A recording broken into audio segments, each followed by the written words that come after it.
Yo mga ka-Crossfire, na in love nga ako dito kay Project Alpha. Kaya ngayon, bibilhin natin siya. Punta lang tayo dito sa Supreme Supply kung saan mabibili sa Project Alpha.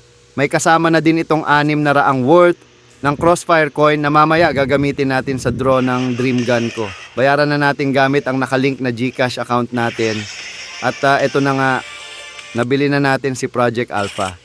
Binuksan na natin yung crates para ma-welcome na natin si Project Alpha sa inventory natin.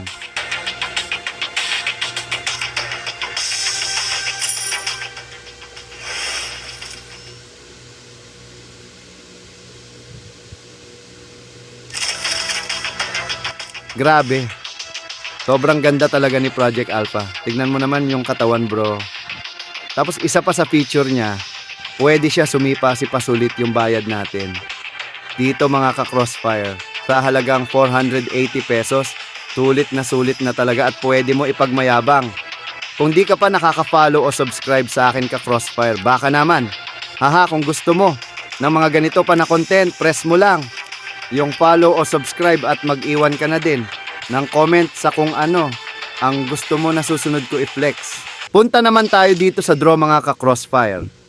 Try natin gamitin lahat ng Crossfire coin, baka makuha natin yung AK-47 Pterosaurus na baril. Mag-convert muna tayo ng mutant coin. Ang isang mutant coin ay katumbas ng 10 Crossfire coin. Isang mutant coin ang kailangan sa bawat draw. Sabi dito 60 draws daw ay panigurado na makakakuha ng AK-47 Pterosaurus gun. Sana makuha natin sa draws natin.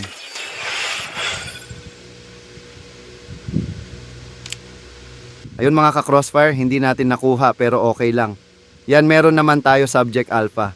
Flex ko si Subject Alpha sa mga susunod ko na video.